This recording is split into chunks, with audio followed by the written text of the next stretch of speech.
naqussu 'alaika min anba'ir rusuli ma nutabbitu bihi fu'adak. Kata Allah, wa kullan naqussu 'alaika min anba'ir rusuli, dan semuanya telah kami ceritakan kepada engkau hai Muhammad akan cerita para rasul-rasul terdahulu. Ma nutabbitu bihi fu'adak. Apa tujuannya Allah menceritakan tentang cerita para rasul terdahulu kepada Nabi Muhammad? Yaitu dengan tujuan nutabbitu bihi fu'adak, agar mengokohkan dan memantapkan kau punya hati hai Rasul. Kalaulah sosok Nabi Muhammad yang kita kenal adalah sosok yang memiliki keimanan yang sempurna, memiliki keimanan yang teguh, hati yang kokoh, keimanan yang kuat kepada Allah Subhanahu wa ta'ala, akan tetapi masih perlu diceritakan tentang cerita para rasul terdahulu. Maka bagaimana dengan kita yang keimanan kita ini mudah goyah, mudah terombang-ambing, kadang ikut sana, kadang ikut sini, tidak memiliki ketetapan dan kekokohan? Maka tentunya kita jauh lebih perlu dan lebih butuh untuk diceritakan tentang cerita orang-orang saleh terdahulu, agar kita punya hati menjadi kokoh dan mantap kepada Allah. Terlebih untuk kondisi kita saat ini, di mana di dalam sebuah riwayat hadis Nabi SAW pernah menyebutkan, kata Nabi, badiru bil a'mali fitanan kaqita'il lailil mudlim yusbihu ar-rajulu mu'minan wa yumsi kafiran wa yumsi mu'minan wa yusbihu kafiran yabi'u dinahu bi'aradin minad dunya, atau kama qala Nabi SAW. Kata Nabi, badiru bil a'mal, bersegeralah kalian untuk melakukan amal-amal kebajikan.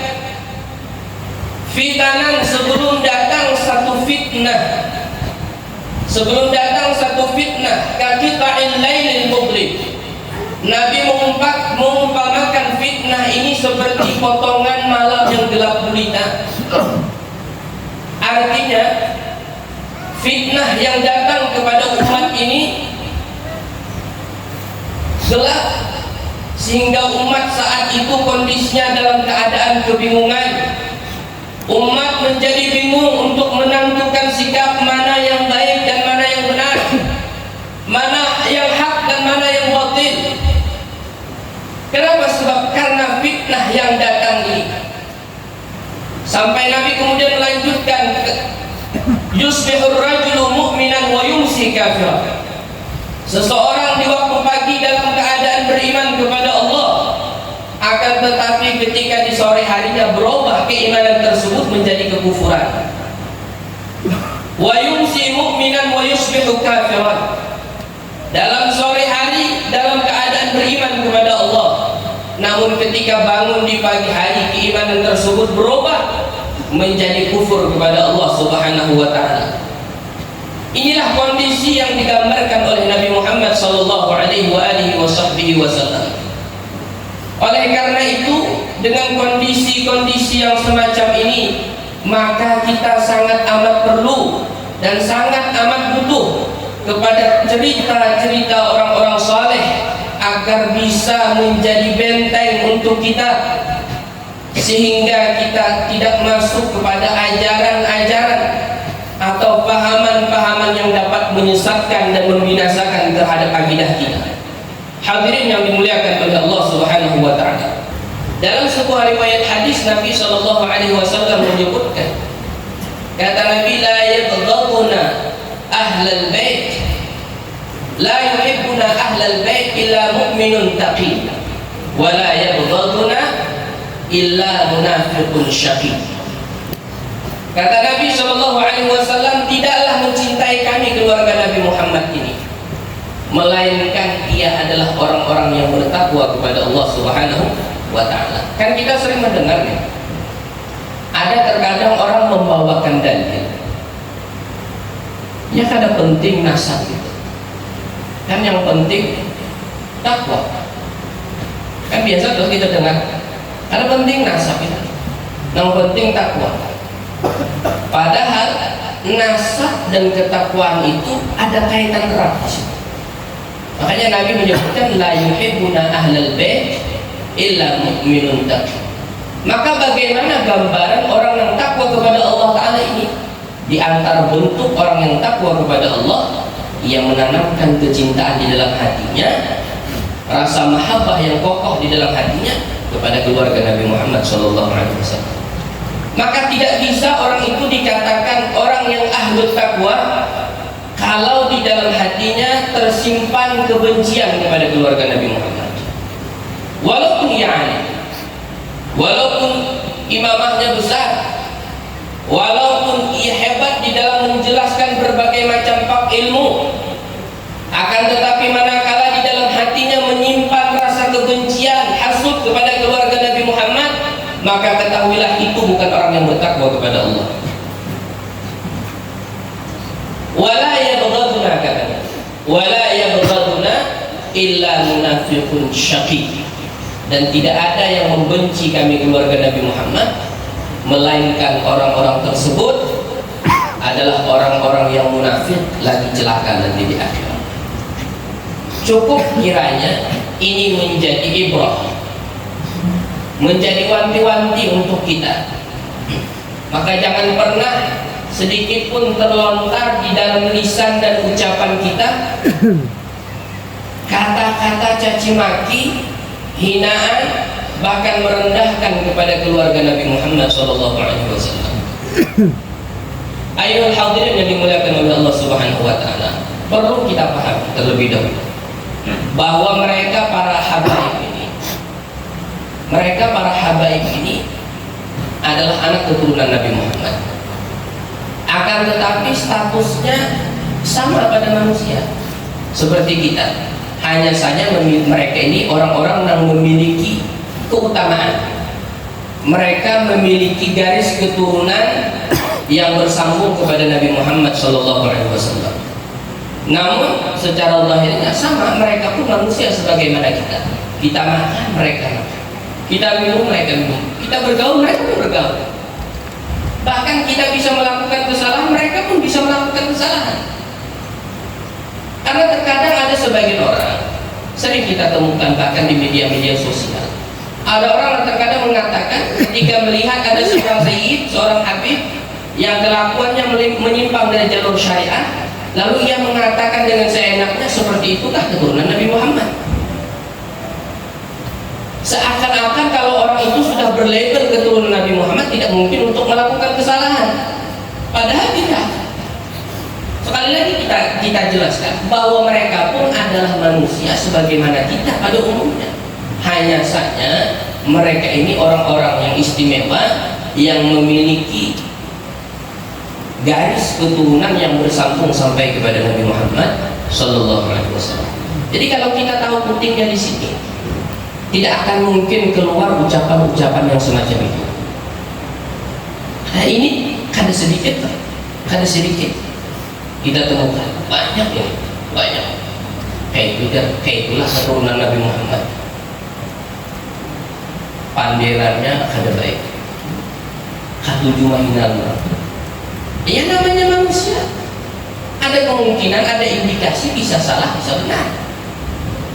Itu hal wajar, sifatnya manusia. Lah kita pun itu gimana? Sama. Yang membedakan hanya garis keturunan saja. Mereka ini memiliki garis keturunan yang mulia, dan ini perlu kita pahami. Jadi jangan ketika kita menganggap bahwa Habib keturunan Nabi Muhammad, lalu kita beranggapan mereka kadang mungkin melakukan kesalahan kita. Tidak seperti itu, ayo hadirin yang dimuliakan oleh Allah Subhanahu wa taala. Jadi kita perlu paham di sini, perlu paham.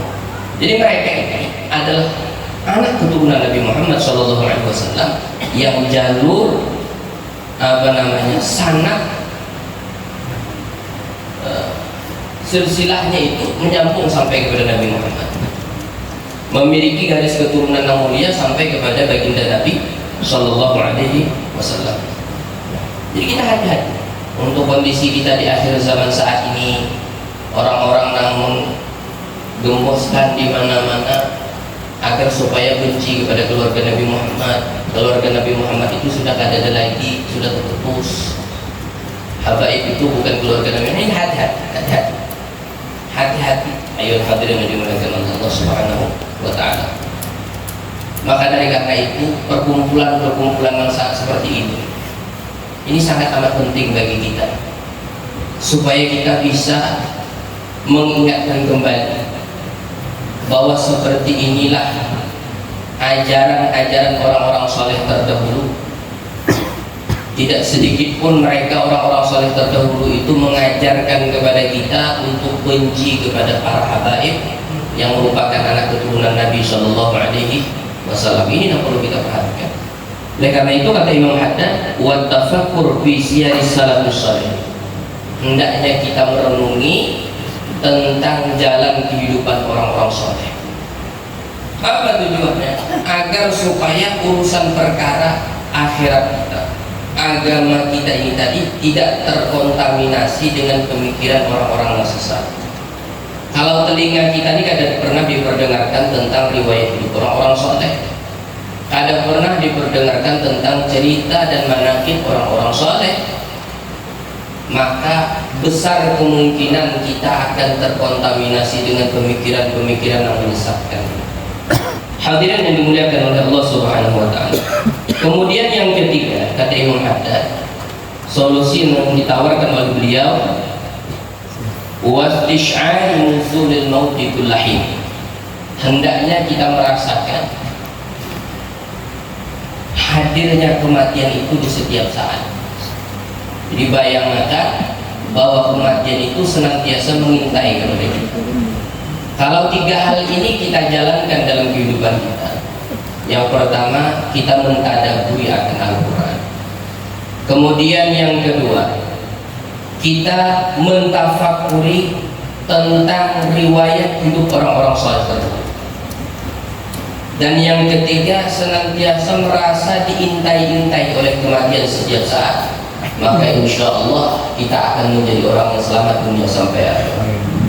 Hadirin yang dimuliakan oleh Allah Subhanahu wa taala.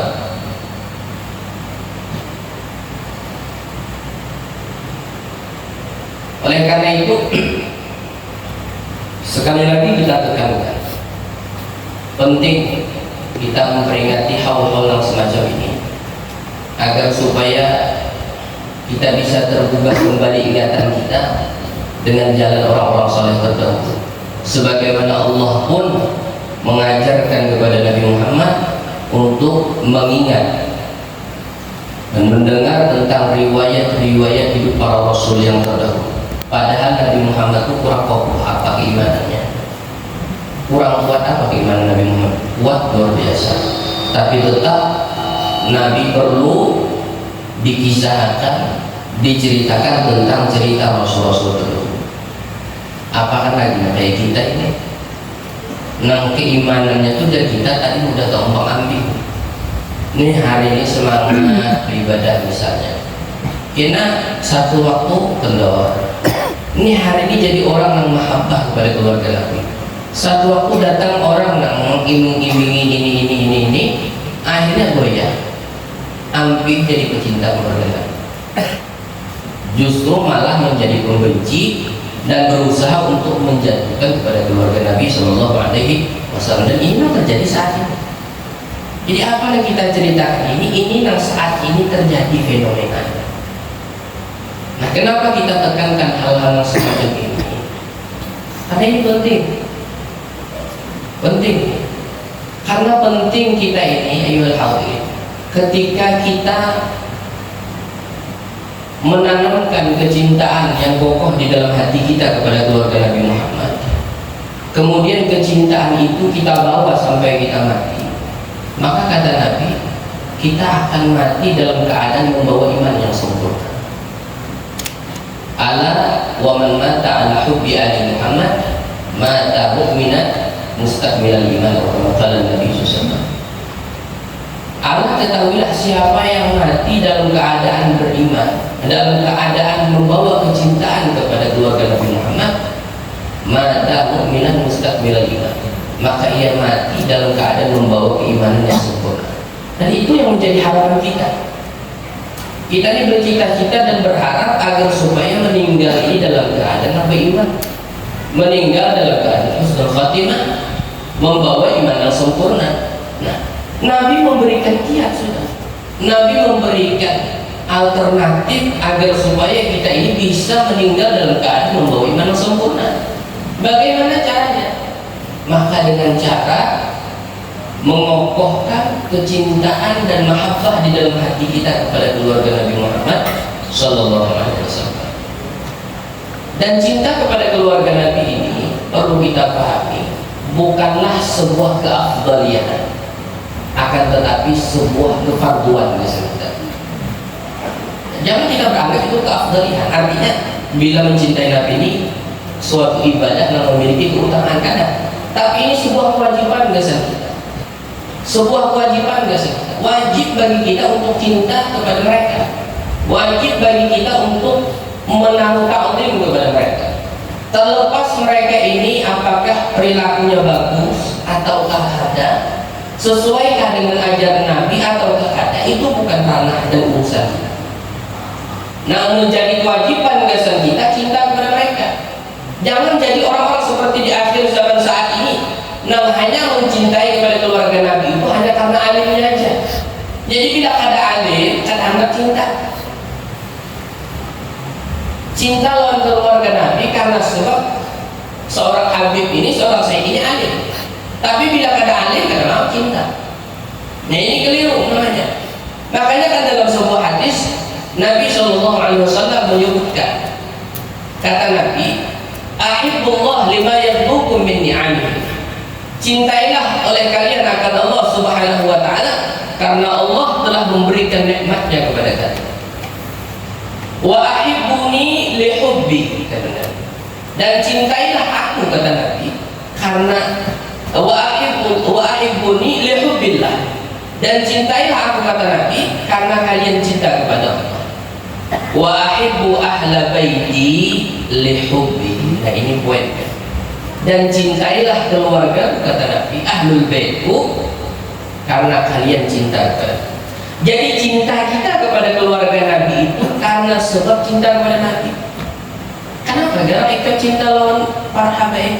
Kenapa? Gara kita cinta lawan para zuriyah Nabi. Karena aku cinta lawan Nabi. Kalau itu yang menjadi poin utama kita, maka kita ada lagi memikirkan dan melihat mau baik, mau hadap, mau halus, mau gana, mau nanti apakah. Selama ia memiliki garis keturunan kepada Nabi Muhammad, maka aku wajib untuk cinta kepada mereka, terlepas baik atau tidak. Karena itu bukan kewajibanku, bukan ranah bagimu. Itu urusan Nabi dan keluarga. Ada ranah kita mencintai mereka. Nah, itu kewajiban kita. Nah, jadi ini yang perlu kita tekankan, cinta kepada keluarga Nabi Muhammad Shallallahu Alaihi Wasallam. Oleh karena itu mudah-mudahan dengan berkah perkumpulan kita pada pagi hari ini, Allah Subhanahu wa ta'ala menanamkan di dalam hati kita rasa mahabbah yang kokoh kepada keluarga Nabi Muhammad. Allah menanamkan di dalam hati kita rasa kecintaan yang besar kepada keluarga Nabi Muhammad Sallallahu Alaihi Wasallam. Dan tidaklah kita pulang dari tempat ini melainkan dosa-dosa kita diampunkan oleh Allah Subhanahu wa ta'ala. Dosa keluarga kita, dosa orang-orang yang kita cintai diampunkan oleh Allah Subhanahu wa ta'ala. Yang punya hajat, hajatnya Allah kabulkan. Yang punya permasalahan, permasalahannya Allah angkat. Yang sakit di antara kita Allah sembuhkan. Yang punya hutang di antara kita Allah lunaskan. Yang punya hajat Allah kabulkan hajatnya, baik hajat agama, dunia maupun akhirat. Dan tidaklah Allah akhirkan umur kita seberataan melainkan dalam keadaan husnul khatimah. Amin ya rabbal alamin. Mungkin itu aja sedikit yang bisa ulun sampaikan. Ulun secara pribadi menghaturkan beribu ampun dan maaf. Sebenarnya ulun ini bukan orang ahli bicara. Ulun ini kalau kayak Sidin ini pas sebenarnya, seharusnya Sidin atau kayak Habib ini pas. Ulun ini lah orang ahli, pandai berbeda itu, pandai menata kata-kata. Cuman ini karena perintah dari guru. Perintah dari guru kita Sayyidul Habib Muhammad bin Abdul Qadir Idrus, maka kita sama'in wa ta'atan. Kayak apa bahasa itu? Kayak apa jadinya? Udah berpikir lagi, yang penting kau mengabulkan hajat Sidin. Jadi mudah-mudahan perkumpulan kita sekali lagi menjadi perkumpulan yang barokah, perkumpulan yang dinadhah dan dipandang oleh Rasulullah SAW. Amin ya rabbal alamin. Sekali lagi ini yang bisa ulun sampaikan, salah khilafnya ulun banyak-banyak